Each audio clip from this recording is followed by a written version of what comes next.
जी हां दोस्तों, यूएस यानी यूनाइटेड स्टेट्स ऑफ अमेरिका या फिर डोनाल्ड ट्रंप का बार बार ये कहना कि कनाडा को अमेरिका का हिस्सा बन जाना चाहिए यानी नेक्स्ट स्टेट बन जाना चाहिए यूनाइटेड स्टेट्स की। क्या कनाडा एक्चुअली यूएस के सामने झुकेगा? और अगर कनाडा यूएस का हिस्सा बन जाएगा तो लोगों को क्या डायरेक्ट यूएस का वीजा मिलेगा? क्या होंगे चेंजेस? या फिर क्यों नहीं झुकेगा कनाडा यूएस के सामने? अगर आप ये जानना चाहते हैं तो हमारे साथ देखिए आज की ये वीडियो।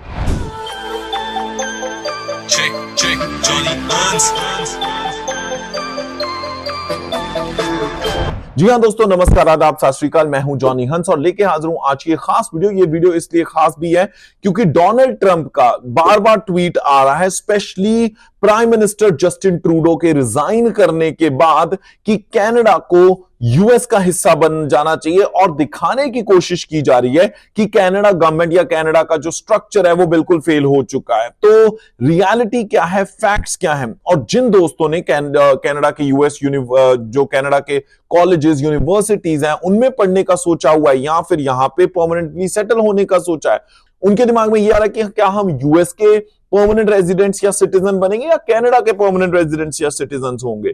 तो ये जो सारे क्वेश्चन है, इनके पीछे क्या है रियलिटी और क्या होगा आने वाले टाइम में कनाडा का? तो अगर आप ये जानना चाहते हैं तो चलिए आज की वीडियो में यही डिस्कस करते हैं। सबसे पहले देखा जाए, कनाडा और यूएस बहुत पुराने पार्टनर्स हैं। एक ऐसी दोनों कंट्रीज जुड़ी हुई हैं जिनका सबसे लंबा लॉन्ग स्टैंडिंग बॉर्डर है, ऑन अनअटेंडेड बॉर्डर है। मतलब इतना बड़ा बॉर्डर है दोनों कंट्रीज का कि जहां पे फोर्स भी तैनात नहीं होती, लोग आते जाते हैं। और यही नहीं, कनाडा को अगर देखा जाए तो ये पहली बार नहीं है कि अमेरिका ने या फिर यूनाइटेड स्टेट्स ने धमकी दी हो। धमकी क्या, कनाडा, बहुत सारे लोगों को शायद ये बात नहीं पता, कनाडा और यूएस में एक्चुअली वॉर हो चुका है, लड़ाई हो चुकी है। 1912 से लेके 1914 के बीच में जो लड़ाई थी वो थी। अगर आप कनाडा का सिटीजनशिप का एग्जाम देंगे तो उसमें प्रॉपर चैप्टर है जो यूएस और कनाडा की लड़ाई के बारे में है। अच्छी खासा कनाडा ने अपना स्टैंड लिया था तब भी। और जिन लोगों को शायद नहीं पता उनके साथ ये भी मैं बता दूं कि कनाडा सिर्फ अपने आप में एंटिटी ही नहीं है। कनाडा अगर देखा जाए तो जो क्राउन है यानी यूनाइटेड किंगडम है उनके अंडर ही आता है। अगर सॉवरन स्टेट है जिसको कहा जाता है, तो ये तो हो ही नहीं सकता कि हाँ भाई यूनाइटेड स्टेट ऐसे किसी को टेक ओवर कर ले। और जिन लोगों को इस बात का डर है कि भाई डोनाल्ड ट्रंप बड़ा तांबड़तोड़ चीज है और जिस तरीके से वो इलेक्शन जीता कहीं कनाडा ना जीत के ले जाए, तो ये मैं बता दूं कि यूएस में भी डेमोक्रेसी है, यूएस में भी पार्लियामेंट है। तो पार्लियामेंट में किसी चीज को लागू करना और सबका अप्रूवल लेने के बाद ही कुछ किया जा सकता है। ऐसा नहीं है कि साथ में बॉर्डर लगता है तो डोनाल्ड ट्रंप आके उठा के कनाडा ले जाएगा। इतना आसान नहीं है दोस्तों।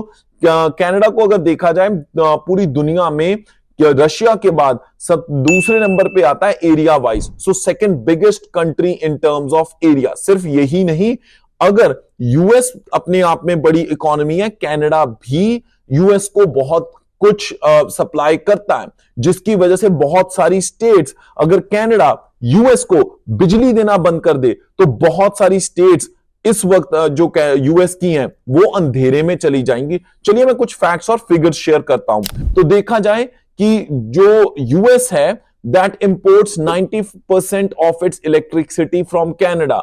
90% जो बिजली है यूएस में यूज होती, भैया वो कनाडा से जाती है। तो सोचिए, इन्वेस्टमेंट्स की बात की जाए, 2022 में सबसे तकड़ी फॉरेन डायरेक्ट इन्वेस्टमेंट जो यूएस में हुई है वो कनाडा से हुई है। तो थिंक अबाउट इट।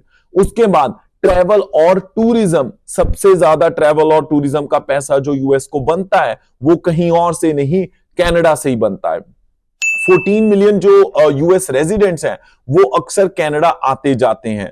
तो अगर देखा जाए तो जॉब्स की अब मैं बात करता हूं, अराउंड 9 मिलियन जो यूएस जॉब्स हैं इस वक्त क्रॉस बॉर्डर ट्रेड पे निर्भर हैं। चाहे वो कैलिफोर्निया है, न्यूयॉर्क है, फ्लोरिडा है। और फ्लोरिडा तो सबसे ज्यादा स्टेक पे है। कनाडा के जो साथ रिलेशनशिप्स हैं उनकी वजह से जो जॉब्स क्रिएट होती हैं। तो उसके साथ साथ अगर इकोनॉमिक सिक्योरिटी को भी देखा जाए, both the countries rely on each other to make things maintain efficient supply chains. Both countries are, competitive and resilient. तो दोनों ही केस में कनाडा किसी भी एस्पेक्ट में यूएस से कम नहीं है. ठीक है, क्या यूएस की जरा ज्यादा बल्ले बल्ले है, ये गिवन है, बट ये भी बात है कि कनाडा बहुत सारी चीजों में डिफरेंट वे से ऑपरेट करता है, पर कम नहीं है. हाँ, बहुत फास्ट इमिग्रेशन की वजह से लोगों को यह जरूर लगता है कि यूएस बहुत मुश्किल है वीजा लेना. कनाडा का फिर भी वीजा मिल जाता है. That's the only difference. उसके साथ साथ कनाडा के इमिग्रेशन मिनिस्टर की स्टेटमेंट क्लियर हो गई है. उसके साथ साथ प्राइम मिनिस्टर जिन्होंने अभी अभी रिजाइन किया, जस्टिन ट्रूडो ने, उनके कहा भी दुनिया इधर की उधर हो जाए भैया, कनाडा जो है यूएस के हिस्सा नहीं बनेगा. यहां तक कि जो पियर पोलिवियर हैं, जो कि इस वक्त जो ऑपोजिशन पार्टी के लीडर हैं, उन्होंने भी इस बात को कहा है कि there is no way on earth Canada is going to be part of United States. Canada is a country on its own और बहुत स्ट्रॉन्ग इकोनॉमी है अपने आप में. तो कनाडा तो भैया यूएस के सामने झुकेगा नहीं. अगर आपका भी कनाडा में सेटल होने का प्लान है पूरी फैमिली का, अगर आप स्टूडेंट वीजा और वर्क वीजा पे खज्जल नहीं होना चाहते, आप चाहते हो कि आपकी होम कंट्री में बैठे बैठे आप परमानेंट रेजिडेंट हो जाओ ताकि आप अपनी फैमिली के साथ कनाडा मूव हो, तो हमें कांटेक्ट कीजिए apply@studybuddycanada.com या फिर हमारी इंडिया टीम को कॉल कर लीजिए, ईमेल कर लीजिए apply@checkcheckservices.com. वीडियो के डिस्क्रिप्शन में सारी कांटेक्ट डिटेल्स हैं.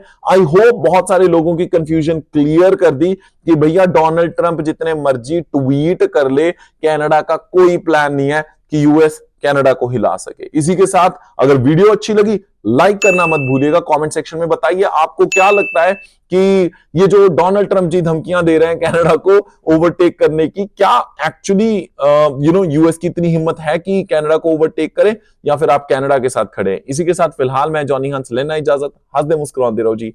रब रखा. Check, Johnny Hans.